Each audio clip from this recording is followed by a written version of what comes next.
और वोट चोरी के मुद्दे पर हरियाणा में घमासान देखने को मिल रहा है। बार बार कांग्रेस पार्टी की तरफ से इस मुद्दे को उठाया जा रहा है। वोट चोरी का ये मुद्दा जिसको लेकर कांग्रेस पार्टी की तरफ से प्रदर्शन भी किया जा रहा है। बीजेपी की तरफ से लगातार वोट चोरी की जा रही है, ये कांग्रेस की तरफ से कहा जा रहा है। बीजेपी की तरफ से लगातार बयानबाजी भी इसको लेकर जारी है। वोट चोरी के मुद्दे पर हरियाणा में घमासान मचा हुआ है। एक तरफ कांग्रेस के आरोप ये है कि भारतीय जनता पार्टी ने वोट चोरी की है, वोट चोरी करके उन्होंने अपनी सरकार बनाई है। इसको लेकर कई बार मार्च भी निकालते हुए नजर आए हैं, प्रदर्शन करते नजर आए हैं।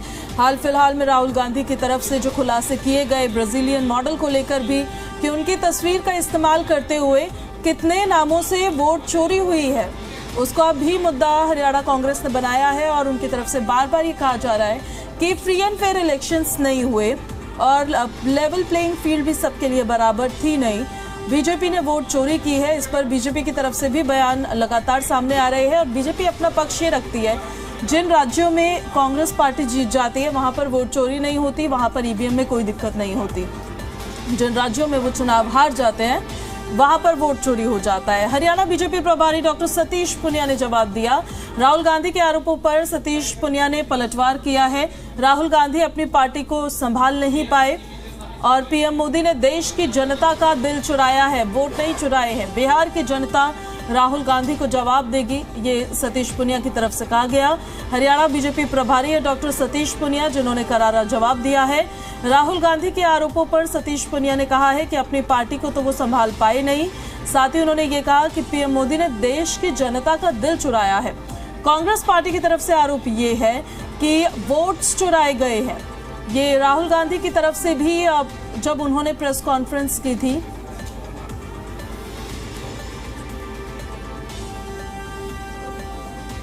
प्रेस कॉन्फ्रेंस कर उन्होंने खुलासा किया अपनी तरफ से और उसको लेकर अब बीजेपी की तरफ से भी तमाम बयान सामने आ रहे हैं। बीजेपी की तरफ से कहा जा रहा है कि राहुल गांधी अपनी पार्टी तो संभाल पाए नहीं है और पीएम मोदी ने देश की जनता को दिल बताया। हमारे दो सहयोगी हमारे साथ लाइव कनेक्ट हो रहे हैं। चंडीगढ़ से विजय राणा हमारे साथ लाइव कनेक्ट हो गए और हिसार से हमारे साथ शशि नायर लाइव कनेक्ट हो गए। विजय, पहले आपका रुख करते हुए, अब वोट चोरी का मुद्दा काफी ज्यादा पुरजोर तरीके से कांग्रेस पार्टी उठाने की कोशिश कर रही है, उसको लेकर प्रदर्शन भी कर रही है, मार्च भी निकाल रही है और अब बीजेपी की तरफ से भी वार पलटवार शुरू हो गया है। वो भी अपनी तरफ से खूब बयान दे रहे हैं। बिल्कुल, राहुल गांधी ने जो आरोप लगाए वो बेहद गंभीर आरोप है कि चुनाव में जिस तरह धांधली के आरोप लगाए, फर्जी वोट के आरोप लगाए। राहुल गांधी ने साफ तौर पर यह कह दिया कि हरियाणा में 25 लाख वोटर जो है वो फर्जी हैं, जिनका गलत तरीके से इस्तेमाल किया गया, गलत तरीके से वोट डाला गया और जिस वजह से कांग्रेस चुनाव हारी। हालांकि जब इन आरोपों पर जब भाजपा नेताओं से बात की, चाहे वो प्रभारी की बात है, अन्य नेताओं की बात है, कैबिनेट मंत्रियों ने प्रतिक्रिया दी, तो उनका साफ तौर पर यही कहना था कि कांग्रेस कभी वोट चोरी की बात करती है, कभी ईवीएम की बात करती है, लेकिन कांग्रेस में आपस में जो समस्या है उस पर कभी बात नहीं करती। आपसी नेताओं के बीच जो मतभेद है, जो फूट है, जिसकी वजह से चुनाव कांग्रेस हारी, उसके बारे में बात नहीं करती। और भाजपा ने जिस तरह पहले पिछले 10 साल में जिस तरह से काम किया, प्रदेश के लोगों के लिए सुविधाएं दी, उन्हें योजनाएं चलाई, उनको लाभ दिया, हर वर्ग को लाभ दिया, नौकरियां दी बिना खर्ची पर्ची के, तो इन सब बातों की वजह से भाजपा ने तीसरी बार सरकार बनाई है। भाजपा ने लोगों ने भाजपा के काम को वोट दिया है। भाजपा ने जो प्रदेश में काम किया लोगों के लिए उसको वोट दिया है और उस अपनी नाकामी को छुपाने के लिए कांग्रेस अब इस तरह के आरोप लगा रही है। तो इस तरह की बयानबाजी जो है अब दोनों पार्टियों के बीच में चल रही है। फिलहाल भाजपा नेताओं को साफ तौर पर कहना है कि 2014 में जब भाजपा को मौका दिया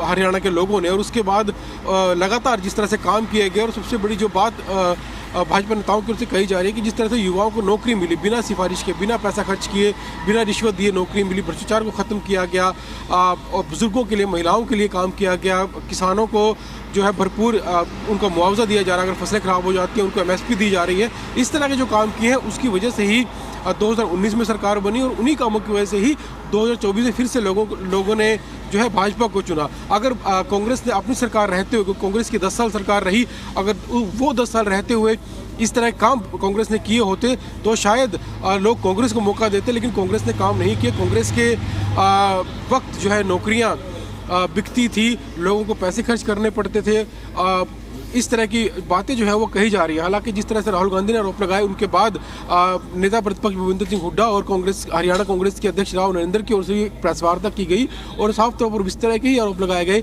कि भाजपा ने गलत तरीके से जो है वो चुनाव जीता है, फर्जी वोट डलवाए गए, कई लाख फर्जी वोट डलवाए गए। ये भी कहा गया है कि भाजपा ने 48 सीटें इस विधानसभा में जीती थी और कांग्रेस ने 37 सीटें इस विधानसभा में जीती, लेकिन जो हार जीत का जो अंतर था सिर्फ 22,000 वोट था, जिस वजह से कांग्रेस अपनी सरकार नहीं बना पाई। और ये जो आंकड़ा है ये अपने आप में हैरानी पैदा करने वाला आंकड़ा है कि इतनी सीटों का इतना ज़्यादा गैप है, 10 से ज़्यादा सीटों का गैप है, लेकिन जो वोट अंतर है वो सिर्फ 22,000 है। तो इस तरह के आंकड़े भी दिए गए और ये भी कहा गया कांग्रेस की ओर से कि हरियाणा में जो आंकड़े आए हैं 25 लाख वोटों के, यानी हर 8 में से 1 वोटर जो है वो फर्जी है।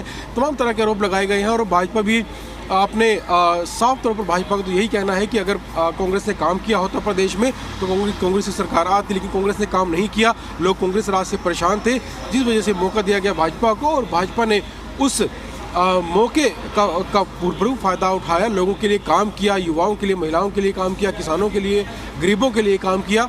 उस वजह से जो है तीसरी बार भाजपा अपनी सरकार बनाने के लिए अपनी कामयाब हुई है और ये लोगों की जीत है। बिल्कुल विजय, ये आरोप बहुत गंभीर है और इन आरोपों सिर्फ आरोप ही रहेंगे या फिर इस पर कुछ एक्शन भी होगा, ये भी देखना होगा। शशि भी हमारे साथ कनेक्टेड है। शशि, मैसेज किस तरीके का जाएगा जनता के बीच में, जिस तरह की बातें दोनों पार्टियों की तरफ से की जा रही है? देखिए, राहुल गांधी से पहले भी ये जो मुद्दा है वो चोरी का उठा चुके हैं और इस बार जो उन्होंने ये किया है ये हरियाणा के लिए किया है। हालांकि इसका जिक्र ये पहले की प्रेस कॉन्फ्रेंस में कर चुके थे कि हरियाणा में भी वोट चोरी हुई है और उसका भी जल्दी हम खुलासा करेंगे। इसमें बहुत सी चीजें ऐसी हैं जो देखने वाली है। एक तो कांग्रेस की टाइमिंग हम जरूर कह सकते हैं कि क्योंकि आज बिहार के चुनाव से पहला दौर शुरू होने वाला है आज पोलिंग का, तो उससे ठीक एक दिन पहले उन्होंने हरियाणा में अपनी प्रेजेंटेशन के जरिए एक बार वोट चोरी का आरोप लगाया है। और दूसरी बात यह है कि जिस तरह से राहुल गांधी ने अपनी प्रेजेंटेशन की है इस वोट चोरी को लेकर, कहीं ना कहीं एक बार शक की निगाह तो सबकी जाती ही है अगर हम जनरल बात करें तो। लेकिन बड़ी बात यह है कि इसको लेकर एक तो इलेक्शन कमीशन ने अभी तक जो पहले जब वोट चोरी का आरोप लगा था तब भी इलेक्शन कमीशन के जवाब से कांग्रेस संतुष्ट नहीं थी और अभी भी इलेक्शन कमीशन की तरफ से तो अभी कोई ऑफिशियल बयान नहीं आया है। लेकिन जिस तरह से बीजेपी ने इस पर रिस्पॉन्स किया है तो कहीं ना कहीं कांग्रेस को पता था कि जब ये बात वोट चोरी की बिहार चुनाव से पहले उठाई जाएगी तो उसका असर बिल्कुल बिहार इलेक्शन से एक दिन पहले उन्होंने ये प्रेजेंटेशन दिया, उसका असर कितना पड़ेगा ये भी देखना होगा। आपका फिलहाल बहुत शुक्रिया इन सारी जानकारियों के लिए।